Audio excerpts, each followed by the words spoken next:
sad part of this is you people are stuck between an inefficient exam conducting organization and overhyped coaching platform industry. That is where average student has trapped himself or herself. That is the tragedy of today's NEET PG exams.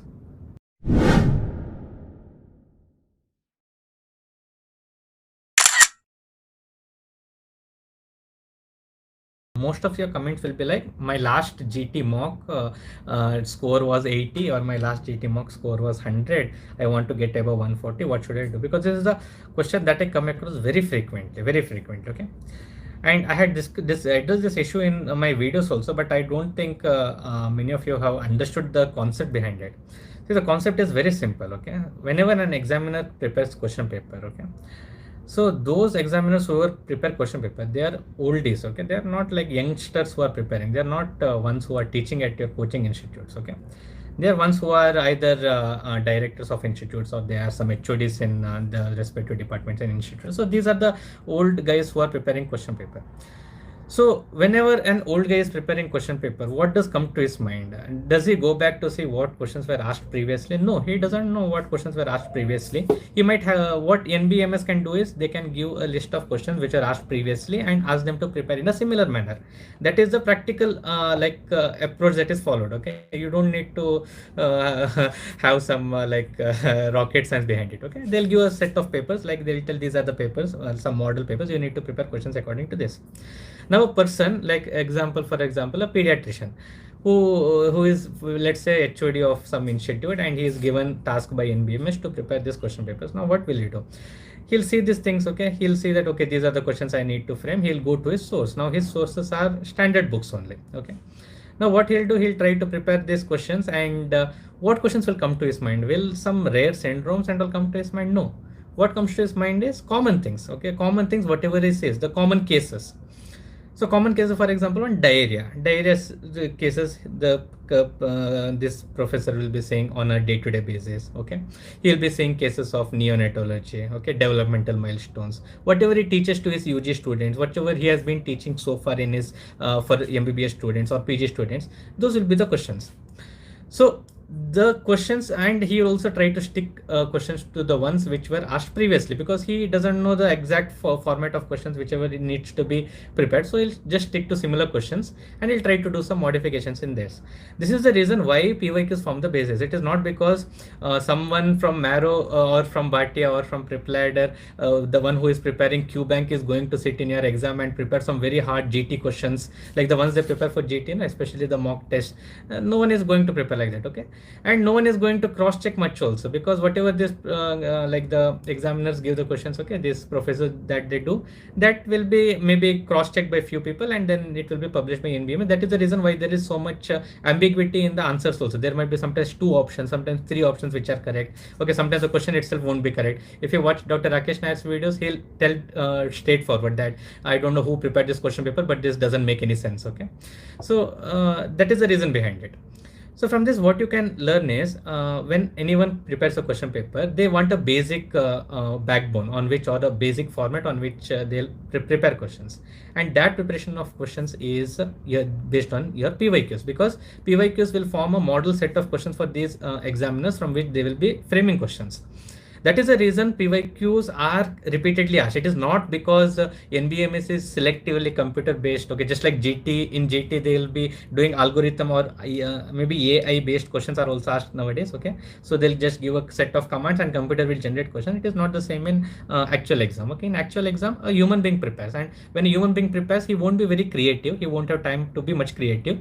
What he'll do is he'll select some questions which are asked previously from various years, from various questions, and then he'll try to slightly to modify these questions, and then he will be presenting these questions, and then there will be some cross verifying, and then will be given. So what I mean to say is the basis is always formed by PYQ. So when a consultant or anyone is preparing this topics, okay, naturally the target of human mind, the human psychology, whenever you prepare questions, I know this because I have been preparing questions. If you see my daily MCQ series, which I'm uploading in YouTube channel daily, So you will note that there will be questions which are easy, there will be questions which are tough. So your normal human psychology is that you'll be having 50% of 25% of easy questions, 50% of medium questions, and 25% hard questions. There will be every exam where 20 questions out of 200 no one will be able to answer. There will be some 50 questions which will be very easy, even without studying you will be able to answer. That is the reason in every GT you will be landing up above 70. It is not that you are getting less than 50. I haven't seen anyone coming to me and telling that my GT I had given my first GT and my score is 40. No, 40 correct. No one has told me, because there will be always 50 questions. No matter you have entered MBBS without studying anything also, you are going to get that 50 questions correct, because they are easy questions and the exam is going to be framed in similar way. There is no change in this pattern. Pattern changes when there are some hard questions to be included. Like for example, few exam like NEET PG last year, second paper, which was hard, but still there were easy questions in that. Still there were medium questions in that. It was just the hard questions were more hard. Okay. So in this way, if you think, so 50 plus 100, so total 150 questions are in your pocket. These 150 questions are the ones that you need to target. And to study these 150 questions, believe me, you don't have to study 100% of the syllabus. You just need to study 40% of the syllabus. Rest 60% is only meant to solve those hard questions. This is what coaching platforms won't tell you, because if coaching platforms tell you and if they focus on only these 40% of the syllabus, what will happen is their toppers won't get 100% result. Okay, that is because their toppers will be studying only this 40%, and to be topper, to come in less than 100 rank, you need to study all that 100%. But you are an average guy, you need a decent rank, you need a rank within less than 5,000. That means that you don't have to get a rank within 100. That means you don't have to study all 100%. What this coaching platforms make you believe is, they'll try to make you believe that all 100% is required to pass this entrance exam, which is not the case. Actually, what is required is 40%. Now, if you ask me, or if you ask Dr. Aditya, or if you ask Dr. Milind Shinde, or if you ask Dr. Mayuk Hazra, or any other NEET PG mentor who has cracked these exams and who is guiding students repeatedly, everyone will be of the same opinion that questions keep repeating, and these repeating questions are the base. If you study 40% of the syllabus, you are covering almost 150 of the questions that are asked. Everyone will be of the same opinion, everyone will be guiding. But what has happened is, coaching platform saga, the coaching platform vision, their utopia has grown up so much that they believe that every student now believes that you have to complete everything from Marrow, you have to complete everything from prep ladder, you have to complete everything from Bhatia, you have to complete everything from cerebellum, only then you will be getting a very good rank. And the definition of very good rank is always less than 100. No matter you get a rank of 150, no one is going to care about you. No matter you get a rank of 1000, you still feel there is something lacking in you. No matter you get a rank of 2000, you think that okay, this was not good, but still I'll get a seat, I'll try my level best in my super specialty exam.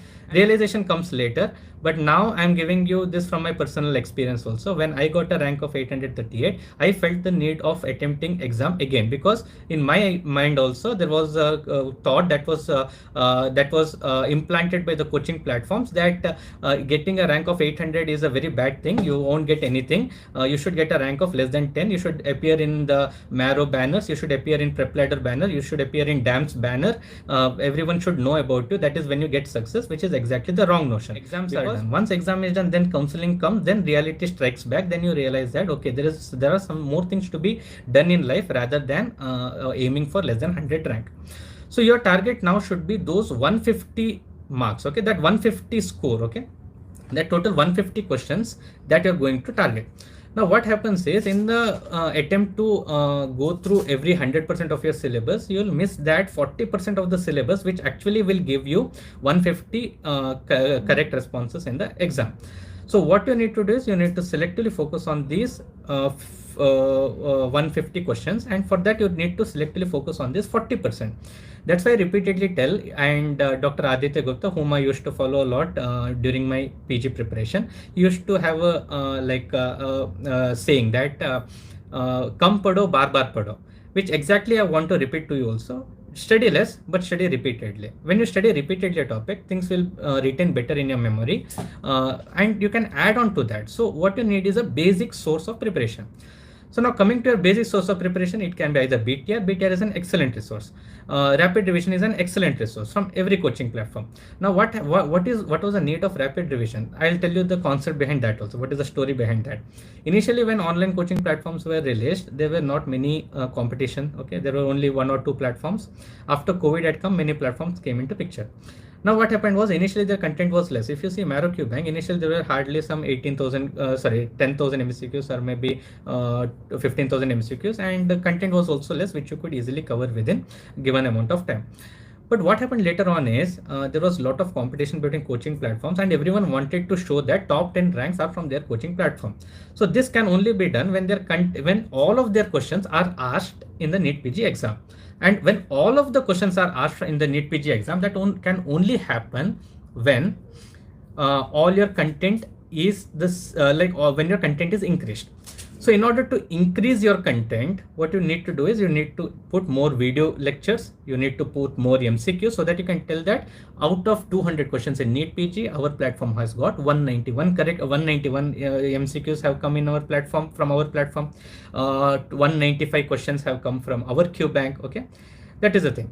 So now what happened is the toppers were not affected, because anyways they have the ability to read everything. For them it is not a problem at all. They have done well during the MBBS, and even during PG also they have dedicated, they had disciplined life, so they followed everything. The problem that affected was an average guy, an average medico. Now what average medico thinks is I have to come in this top 100, I have to achieve everything. So that means if coaching platform has given me this much, I have to finish this much, only then I'll get a good rank. Now what happened was later on it was realized that the content was too much, people are not able to finish. Now the coaching platforms realize the mistake they have made. Now they can't go back and decrease their content, because they can't boast about their performance in social media. So now what they had to do is they had to come up along with the revision source. And this revision source is, if you see, this is exactly the same resource that if you go back in time some 5-6 years ago, that used to be their main videos. Okay, there's nothing much difference in that. That only used to be their main videos. That is the thing, is that their main videos had increased in content over due course of time, and now that to compensate for that and for easy revision, they've done a revision source. So what is a good revision video source? A good revision video source is the one which covers all PYQs. Okay, all PYQs. Like for example, BTR is a good revision source because it covers all PYQs, and which will give you at least 100 correct in your GTs. So whoever has come here, or whoever has studied decently for NEET PG, or whoever has a decent preparation, or at least done PYQs, or done rapid revision, or done BTR, you will be knowing by this time that BTR or rapid revision will give you 100 to 120 correct. 100 correct if you have done 1 or 2 revisions. If you have done point to point revision along with some 2 or 3 GTs, you can come up to 120. That is not a different big thing. Now if you are not coming to 120 with your BTR or rapid revision, then it is a time you go back and revise once more, because with BTR and with application type, there is one problem. If you have not watched the videos, if you don't know how to apply questions, if you have solved less of MCQs, especially the important MCQs from some topics, like for example, biostatistics in PSM, unless you solve the whole module, you won't be knowing how to apply the question. In general pharmacology, pharmacokinetics is a similar problem. In general physiology also there is a similar problem. Renal physiology also similar problem. Solving ABG, how to interpret ABG, unless you have done questions on that, you won't be able to solve.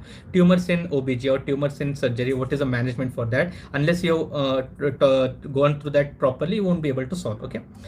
So these are the questions which, even though you have read from BTR or from your rapid revision, you won't be able to solve unless you have applied that in MCQs. Okay, and that will make your score come around 80 to 100, or maybe 100 to 110. It won't come up to 120. Now next question is, if you have done everything thoroughly from BTR, if you have done everything thoroughly from rapid revision, if you have done everything from your revision source, basically what I tell is rapid revision means revision source from any platform. Okay, and I believe all platforms are competent enough, because the competition is high, so they need to increase their standards also. So everyone's rapid revision, I think, is good enough to give a GT score of up to 120. Now what happens above 120 is your easy questions and your medium type of questions will get saturated, and now you need to go to a higher level. You need to solve now higher questions. Now what is the concept behind solving this higher questions? It is very simple. Okay, it is not so difficult to understand. To go to a higher level, what happens is now examiner, this will come back to the same examiner who was framing the questions. Okay, now this examiner comes and he initially was doing some things, he was copying. Like every examiner is not creative, he will copy some things from previous year. Sometimes he'll keep exact same questions from previous year, because when I was solving my NEET PG, I was sitting in front of computer screen and I was seeing at the questions, and there were some 4 or 5 questions which were exactly the same PYQs which I had solved a few days back. Same PYQs, exactly the same. There was not even a change in the options. Okay, so not every examiner is creative enough. So there are many examiners who want to skip their time also, who want to dedicate their time to their family. They have personal life, they have other things to do. Your exams are not a big thing for them. Okay, it is just like framing one more question paper from some for some primary school children or from high school children. It's not a big thing for them. What they'll do is they'll take some limited amount of time from their busy life and they'll make a question paper for you. Really, no one is bothered about whatever struggles you're going through. Not examiner is bothered, neither the question paper setter, not NBMS, not the government. No one is bothered of what you're going through. Only you're bothered. A few well-wishers are bothered, and few mentors who actually want you to succeed in life, who actually want to help students. They are bothered about this. Rest of all of them are not bothered about whatever the hardships you are going through. This is reality which you need to face. Okay. So now this examiner wants to prepare some extra questions which are applicable type. Now we'll go through books, he'll go through some concepts, he'll go through some recent advances, he'll go through things which he's been doing research upon, some topics which he has given talk about, or which conference he has attended, and in that he had come across some important topics. So these are the questions he'll go through. Now for that he needs to open his book, or he needs to open some source to get those, but he's still point between that 120 to 115 or whatever this range is there. His point is to make questions which are within the scope of this syllabus only, but which are little bit tough, which are little bit tricky, which needs little bit higher like memory. Okay. And these coaching platforms are also intelligent enough. They also priorly only try to guess which are the type of questions that they can ask. Okay, so these are not these questions after 120. Okay, like 120 to 150, these extra questions are 30 to 40, which the examiners are preparing. Coaching platforms are also prepared for this. So what they'll do is they'll try to think questions which are similar to PYQs, okay, which are similar to previous year topics, and that can be asked in the next exam. Okay, for example, this year the examiner has asked enterohemorrhagic E. coli causes hemolytic uremic syndrome. Yeah, so now in next exam, for the next exam paper setter, he will think, okay, last year this question was asked on HUS. So what is this examiner psychology? He'll think, okay, now HUS was asked, I should go one step ahead, I should make one tough question. So I'll ask about what are the other causes of HUS. Okay, so there it was enterohemorrhagic E. coli, HUS, some clinical case scenario. Now this examiner wants to go one step ahead, and he'll be like, what are the other organisms that cause HUS? Okay, or he can also go, what are the causes of like what is the pentad of TTP? Okay, thrombocytic TTP. Okay. So thrombotic thrombocytopenic purpura. Okay, so now these coaching platforms are also prepared for this, so they also know that what are the related questions. So what this coaching platform did is they started in putting this extra PYQs, so sorry, extra Q bank questions. Okay, now these Q bank questions and extra things in notes are the extension of PYQs. If you go through every coaching platform main notes or even revision notes, also revision notes are mainly based on PYQs. If you go through main notes, what are they? They are not actually things from textbook. They are actually possible questions which can be asked from previous year questions. Okay, so from previous year questions, what are the extra things that are possible that are put in Q bank and that are put in main notes?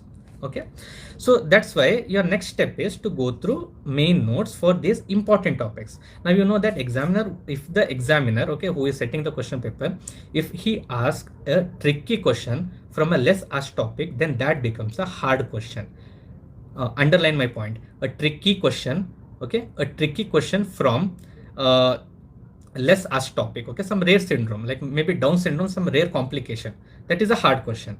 But a tricky question from an easy topic becomes a medium question. Okay, it's a medium difficulty question, and these exactly are the type of question between 120 to 160 correct. So those who are asking me in the comment section what we should do to get this more questions correct, my GT score is 110, my GT score is 115, I want to get 150 correct, what more should I do? This is exactly what more you should do. You should poke in and around those important topics, those important PYQs.